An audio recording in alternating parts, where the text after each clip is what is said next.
What a pleasure to be here and see people that maybe I haven't seen in a while, that God has blessed us, brought us on our journey here.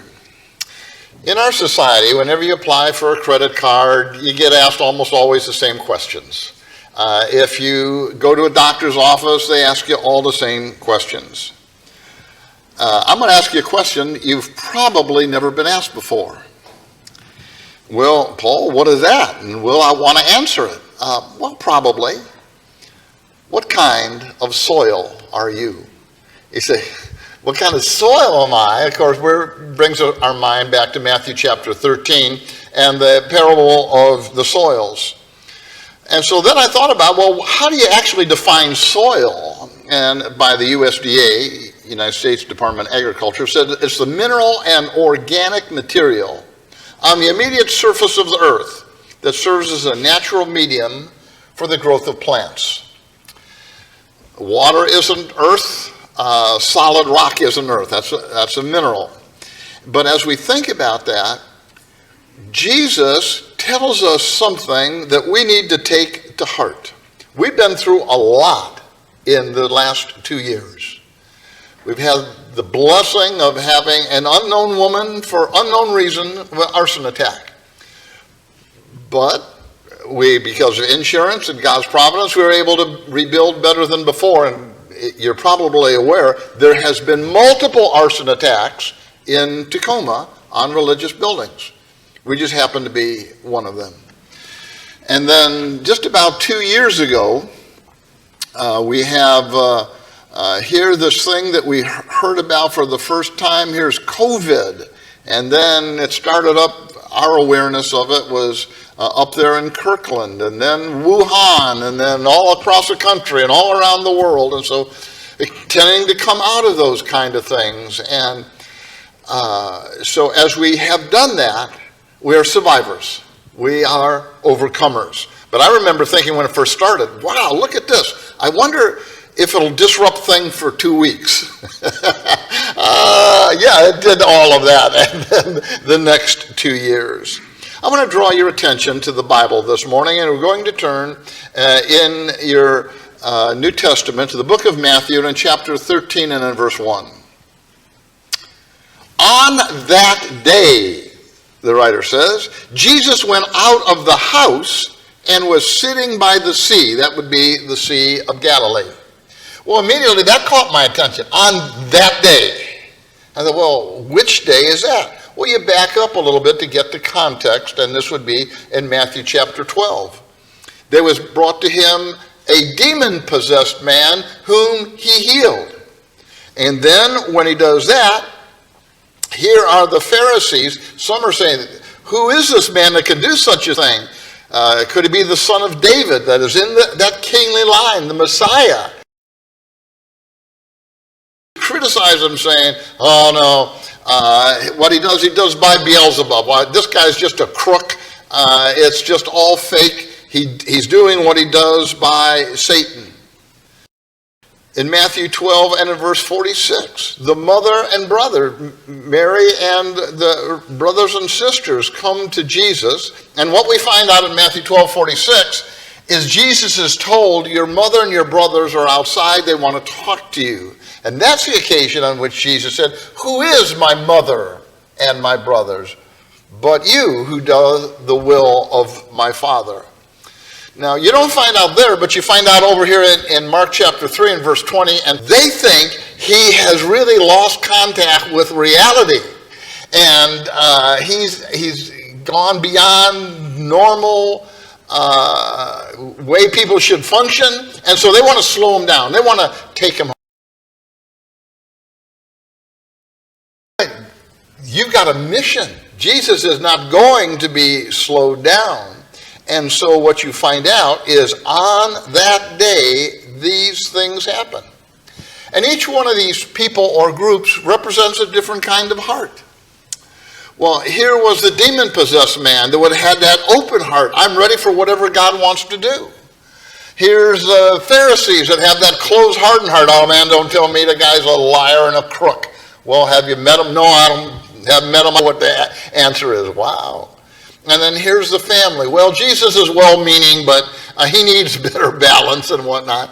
And as you look at that and you think about, they're dealing with the conditions of people's heart. So that brings us back to Matthew 13 and verse 1. On that day, Jesus went out of the house. We don't know if it's the house he personally was staying in, and Peter's house, so isn't identified. And he was sitting by the sea. In verse 2, great multitudes were gathered to him, so that he got into a boat and sat down, and the whole multitude was standing on the beach. I appreciated this graphic because artists do all kinds of things. We wondered, do they ever read the text? This one did well. Jesus actually is sitting down, and for the most part, the people are standing up. And so he begins to teach them. Having just experienced, here's people from these different backgrounds with different conditions of heart. And he said in verse 3, and he spoke many things to them in parables. You're familiar with, and a handy way to speak of a parable is that it's a heavenly story with an earthly meaning. Excuse me, just a word. Earthly story with a heavenly meaning. I'm going to tell you something physical down here, and it's going to apply to your spiritual life over here. If I'm going to talk about different kind of soils, here's the kind of men's heart. If I'm going to talk about leaven, how it spreads, well, that's how the kingdom grows. And so he does that in a variety of ways. And then he says, and I'll not turn back there, but Matthew 13:11, and he does a similar thing in the other Gospels, that he talks about why he's talking in parables. He said, I do this. Why are you teaching parables? He said, because your eyes see, and it's given to you to see, but their eyes they've closed, and for lest they see with their eyes and hear with their ears. He said, I'm going to be telling things that if you're interested in growing and expanding and becoming stronger and wiser spiritually, you're going to get it. If somebody, I don't know, he just talked about farming. And people pass on. It has that interesting element to it. And so, and the second half of verse 3 said, older versions, a sower went forth to sow. Well, what he's saying is, here's somebody in the farming, I'll say, industry, and sowing is different than the way we think about putting a seed in the ground. Here is just broadcasting seed. And Lowe from Lowe and Nida's lexicon says to scatter seed over tilled ground. So here's the story of a guy involved in farming. And the ground's prepared, and now he's just, as you have different kind of spreaders. You got the drop spreader that it just in a little hopper, and as you pull the trigger, the little door opens and seed goes. And there's another kind that as you pull the release handle, there's a little twirling wheel on the bottom of the hopper, and it goes brrr, scatters it all over. Each one is effective. But in Luke commenting on this, in chapter 8, verse 11, says, now the parable is this, the seed is the word of God. And so we have that opportunity in life. You share what God has to say with others. We're scattering it. How it's accepted or rejected depends a lot on the people around us. And so the first one here is the kind of soil, which would be a hard soil. Verse 4. And he scattered some seed, and it fell beside the road. The word beside is para. It can be on, along, beside, with, at, something along that line. Like you have a paramedic or a paralegal. It's someone that works closely with that profession. It fell beside the road, and the birds came and ate them up. Now, in each one of these, I'm going to drop down, and Jesus' explanation of that is found a few verses following. In verse 19, he says, when anyone hears the word of the kingdom and does not understand it, the evil one, Satan, comes and snatches away what was in the heart. So that got me thinking about hard hearts. And I got to think about, why do some hearts harden and other hearts are open? They're just ready. Well, in Hebrews chapter 3 and verse 13, the Hebrew writers talked about, be careful lest you be hardened by the deceitfulness of sin. For some individuals, well, I'd change, I'd become a Christian, but if I did that, then I'd have to give up this, and wow, whatever it happens to be that's wrong. And so they just become solidified in that. And I knew a guy that had been spiritual minded at one time, and he just went off the rails. And I asked him, I said, don't you ever think about hell? He said, nope. Why? He just focuses on the wrong things he's doing, and well, how did that work out for him? Oh, not very well. His daughter had notable psychological problems. His wife divorced him, and he worked in the general logging industry in the dock, and he had a heart attack and died on the dock. You say, wow, that's a tragic story. Well, he made choices in his life that you generally suggest don't go in that direction. But he had hardened his heart. It could be because of finances, because of wealth. In Daniel chapter 4 and verse 30, here's Nebuchadnezzar. Is this not Babylon the Great that I have built it? And so sometimes a person's accomplishments or wealth precludes them. Hey, would you like to talk about the simple things of the Bible? That's nice for you guys, but really, I don't have time for it. It might be for fear of loss. In John 12 and verse 24, of the rulers, many believed on him, but because of the Pharisees would not confess it, lest they be put out of the synagogue. Well, man, I'd like to become a Christian, but my family will give up on me, or I'll have this problem or that problem, and I don't want to lose that position in life or in friendship or something else. Sometimes they're hardened by prejudice. Here is the blind man was healed, and well, what do you say of the one that healed you? He said, well, he's a prophet. And the Pharisees said, this man is a sinner. So, well, wait a minute, you don't even know him. You've just come to the conclusion, and because he does not do what you think they should do by your man-made laws. Sometimes people become hardened because of the past. There's anger or bitterness. That I had one guy tell me, when I was a kid, my parents shoved religion down my throat. Man, interestingly, in front of others, he didn't want to talk about it. Man, he just shut it down. But I happened to be up, I was staying at their house, and I happened to be up early in the morning. I was up 5 o'clock in the morning at his kitchen table. He came in, I thought, well, man, last night he said he'll have no talk of God in his house. But that was in front of a group of people. Now it's just me and him in his kitchen. And I said, well, can I ask you, why do you take the stance you do? And man, we talked for the next 30 minutes about God, because he didn't have to play to the audience. But he was angry over the past. It may be for some abuse. I know some people back there were religious and they did this or that. And what they're doing is applying some mistreatment by somebody in their past to their opportunities of today. You can be hardened by ignorance. Oh, I don't need to look at that at all. I'm fine. And wow. And so people become hardened for different reasons. And what God wants us to do is have that soft heart, being receptive to him. Because what happens is, here's what God says. Satan says, oh, never mind. People say, oh, okay. They don't pay any attention, and then they go on. And they pay the price for it. So as you look at that, do you have a hard heart? My sense, if you're here this morning, you're here this morning because you do not have a hard heart, but you do meet people that will, and they don't even want to talk about spiritual things. That's their decision, a poor one, but that's theirs.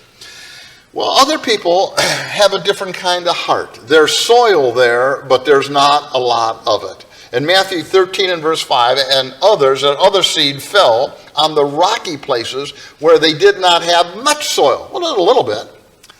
And immediately they sprang up because they had no depth of soil. And so they got a little start, and I got this little weak, sickly looking plant. It goes up. In verse 6, he said, but when the sun had risen and they were scorched because they had no root, and they withered away. Probably almost all of us has known somebody they've made a start, and it was exciting. Wow, I mean, they start off in the race and it looks good, and then, and they took a nosedive. Matthew 13 and in verse 20, this is the man who hears the word and immediately receives it with joy. Yet he has no firm root in himself and is only temporary. And when affliction or persecution arise because of the word, immediately he falls away. And so new Christians sometimes get pressure from their family if they're not Christians. A teenager became a Christian. I baptized them, and they're if you just leave the church, we'll buy you a new car. You say, well, for us, we just shrug our shoulders, but to them, that's a big deal. But they get pressure from their peers, pressure from their bosses.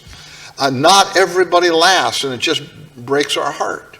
In the book of Hebrews, in chapter 10, and verse 32 through 35, he talks about some who before had gone through this kind of persecution.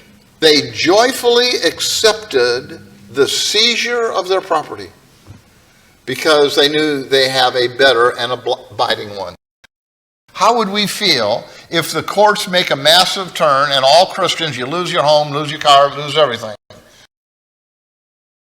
Some people say, well, I wasn't all that good a Christian to start with, and so maybe I'll just keep my property. Or where you say, look, Christ is all I need.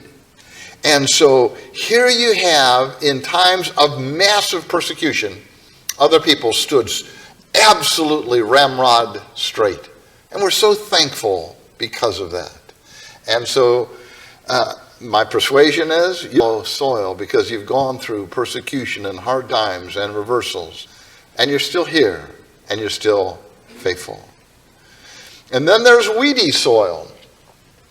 Matthew 13:7, and others fell among the thorns, and the thorns came up and choked them out. And this is one on whom the seed was sown among thorns. And so as you're just broadcasting, seed falls kind of just in different places. It could fall beside the road. It could fall on the rocks. It could fall among the weeds.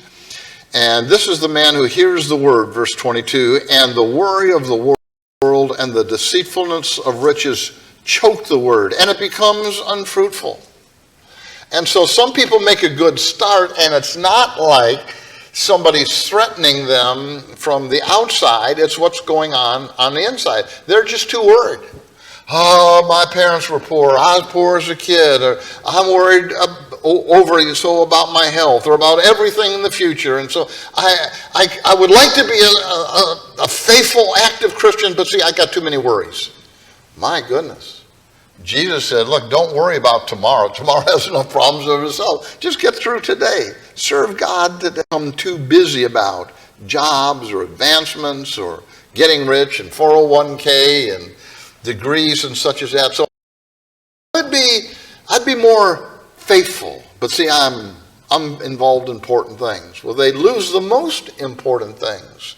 There's always something else to take precedence. And as soon as you think, they got this level, now they're ready. Well, no, there's something else. And so when we lived in Renton, we had a little gully, a little drainage area at the side of our property. And in the early spring, it was like a lovely little creek. And up at the top near the road, it was a lovely little creek with 9 feet tall blackberry vines. Now, you can take care of those kind of things. I had a lawn this spring and summer, and for the last 10 years, it just had weeds. And every year, I'd work with it a little bit. Oh, yeah, you could get this weed out, that weed. You pull one, and 5 pop up. And so you have property that way. But you can improve it. You can deal with the weeds, but you've got to get rid of the weeds if you want the kind of lawn or tomatoes or whatever it is that you are trying to have as a priority, because it's not going to do well at the bottom of a bunch of blackberry vines. And then there's the last one, and that would be my persuasion where you are, and that is the good soil.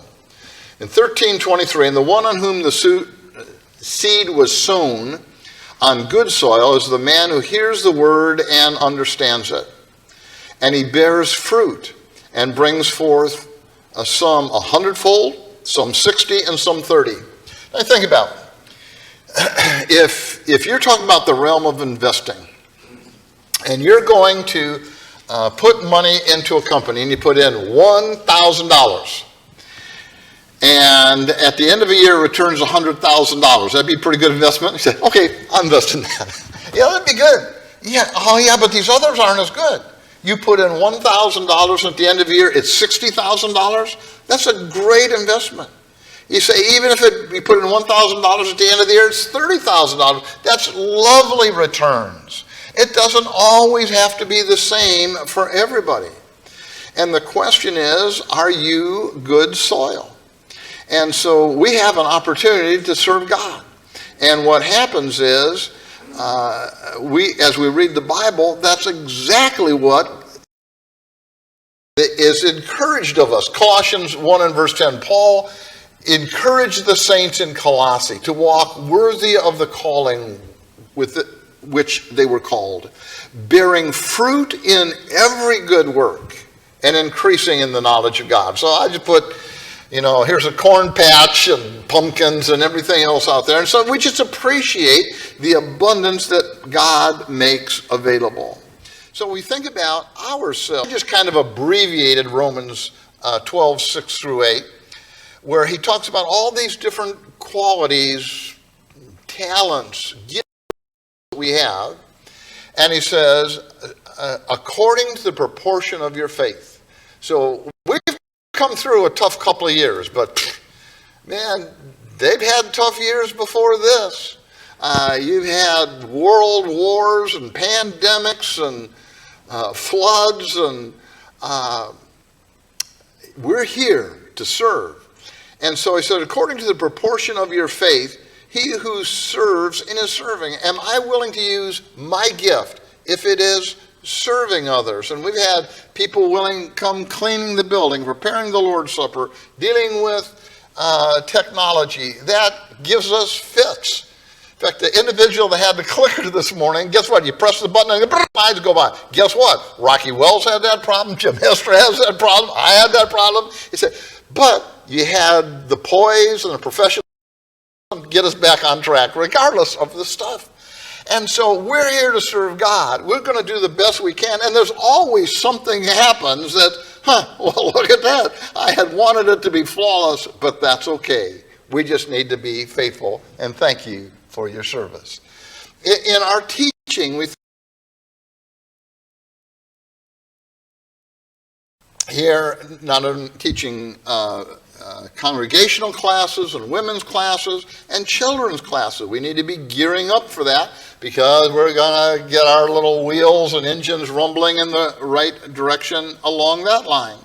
It may be in the realm of exhortation, in greeting others, encouraging others, and let each one know we're so glad that you are here because that's God's will. And then and so as we look at ourselves as just a moderate-sized congregation, you might say, we'd like to have Joe Pisano come and he'll work with us for 2 years and we'll see how that goes.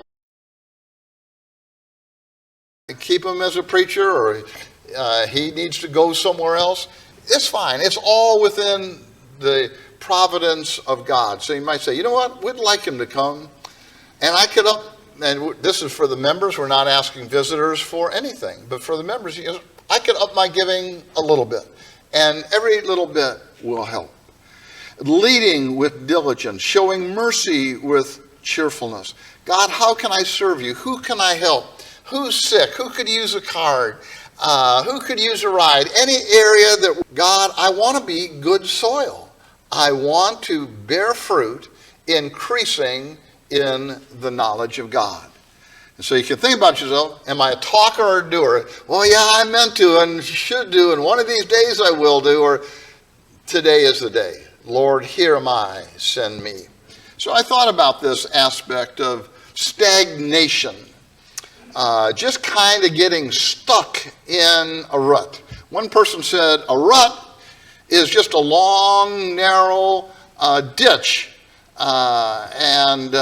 It's just like a very thin grave. We get stuck in that thing and say, well, what does the Bible have to say about that? Here's an interesting passage for you. In Deuteronomy chapter 1 and verse 3 and 4, the writer says, in the 40th year, so Israel's been wandering around for 40 years and repeatedly coming back to Kadesh Barnea where they said, no, we're not going to go into the land, and they just got stuck there. So in the 40th year, chapter 2, verse 2 and 3, the Lord, Moses says, spoke to me saying, you have circled this mountain long enough. You're down there in Edom. Turn north. It's time to get busy. In the book of Zephaniah, chapter 1 and verse 12, God said, I will punish the men who are stagnant in spirit. You say, well, what is stagnation? It's something that is not flowing or moving. It's a lack of activity or growth. It's just kind of, oh, well, here I am, stuck as usual. So think about this. 2 Corinthians chapter 5, 13 and verse 5 says, test yourselves. That is to make a trial.